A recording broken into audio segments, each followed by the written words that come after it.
Welcome to another episode of the Group Parlay podcast with myself, Nick Schrum, Andy Simo, Kevin rocking it from the car today. Tough one for the boys yesterday. Kevin, NHL didn't go so hot yesterday, but I'll hand it off to Andy for a quick recap. Yeah, so yesterday would have been a fun one to sweat, to be honest. So we'll start with Strom. He had the early slate game, Phillies first five minus 0.5. It was a little sweaty. It was a 1-0 first five. Zach Wheeler pitched outstanding. Black for the Giants pitched very, very well too. But he got tagged for 1 run, which is all we needed. So good hit for you, Strom. He is. They went off in the fifth inning, but yeah, it was pretty sweaty up until that point. Yeah, it was already clinched because the Giants didn't score in the top half of the fifth, so we had that locked up.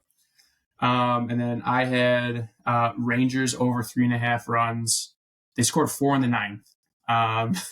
Would have been a very fun one to sweat. The last run they scored on an error. I believe there was a 3-run homer by Seager, and then there was an error that led to a run. Would have been a really fun one to sweat because it happened at like 11:30 last night.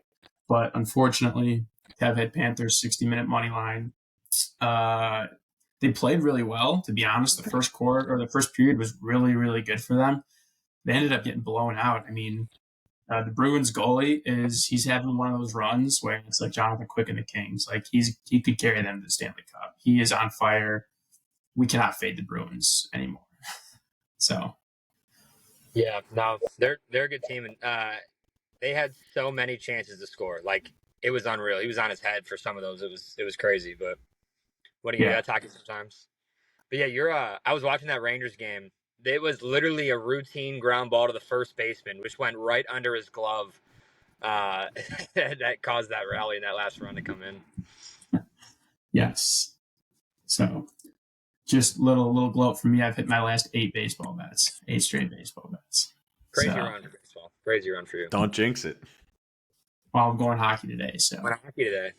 He's not forcing it. No, not forcing it. There were a couple I liked, but it was a tough slate today. There was a lot of unders I liked.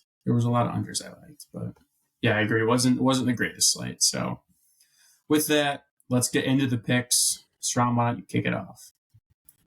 Yep, breaking the rules today. I'm going Cubs money line against the Padres. Shota Imanaga's on the bump for the Cubs, and he's been near perfect to start his Cubs career. He's 5-0 with a .78 ERA and a .75 WHIP. The Cubs have won all 6 of his starts to start the year. Randy Vasquez on the bump for the Padres. He's only made 2 starts this year. He has a .587 ERA and a .183 WHIP. They sent him down in the minors, and he's been even worse. He's got an .840 ERA in AAA with a .187 WHIP in 4 starts. So I look for the Cubs to take advantage of that. Wind's supposed to be blowing out a little bit, so rough up a pitcher that sucks. So give me the Cubs money line.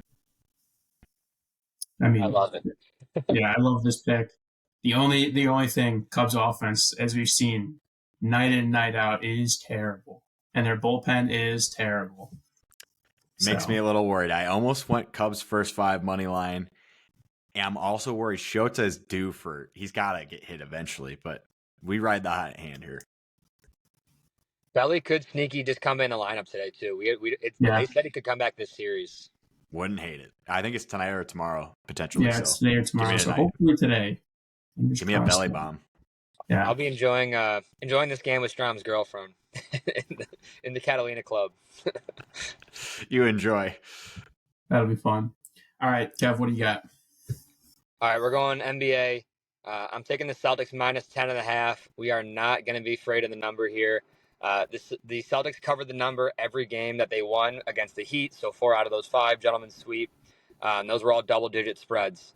They're 57% against the spread at home this year, 39-5 outright at home. So we know they're winning this game, obviously. The Cavs were not looking good, and they were just 44% on the road this year against the spread.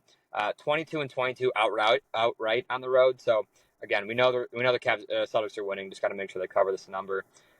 Jared Allen's banged up. I don't know if he's playing. He's got rib issues, so he'll be hurting if he does. But even with him, I mean, they've been shooting the ball terribly. 29% from 3 in the first series for the Cavs, terrible. Whereas the Celtics were shooting the lights out at 3.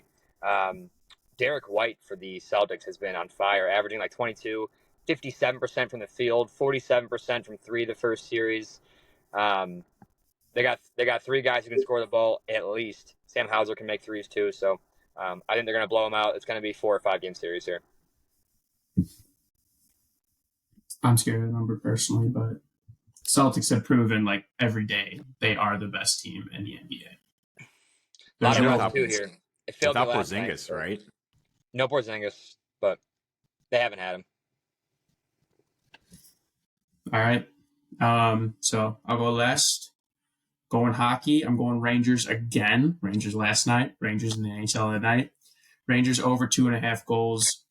They're playing the Hurricanes. NHL playoffs has been pretty hard, but the Rangers have scored at least 3 goals in 7 straight games. They have won all 7 of those games. It's also at home for the Rangers. They were one of the best home hockey teams in the league, 33-11. That they had no overtime losses either at home. So 33-11 straight up at home. And then the Hurricanes, their goaltending has been a little suspect. They give up a lot of goals to the Islanders, who are not a great offensive team. They have given up at least 3 goals in 4 of their last 5 games. So Rangers are a complete team. They have great defense, great goaltending, and a stout offense. Special teams is fantastic. I look for the Rangers to keep it going tonight, keep that win streak alive, take care of the Hurricanes. I like it. Like you said, even if they lose this game, I could see it just being a 7-goal game or whatever. Yeah, this is not like these are not 2 teams like Boston or the Jets. Like these teams will score. Their goaltending isn't as good, or at least the Carolina's goaltending isn't as good. So, and he's just a game prop guy now. He just picks runs, goals. It's his new thing. I mean, he did go under. Well, that's true. He was a big under guy, but you're right. He's been on the props recently. No money lines, no spreads. I like it. I'll see it every once in a while, but I kind of like the runs where you can score 4 runs, still lose the game, but you win the bet. It's been good. It's been very good. It was funny looking at the spreadsheet. I got Rangers over 3.5, and then Rangers over 2.5. Different sports though, so back-to-back days. I like that. All right. So to recap the picks, we got Celtics minus 10.5 at minus 140, Rangers over 2.5 goals at minus 130, and then Cubs money line minus 148, plus 408 for the parlay today. Little NBA playoffs, little NHL playoffs, and Cubs. This could be a great sports night. Got it all. That's a great night. So let's get out with a W then. Let's go, boys. Let's get back in the win column. Yeah.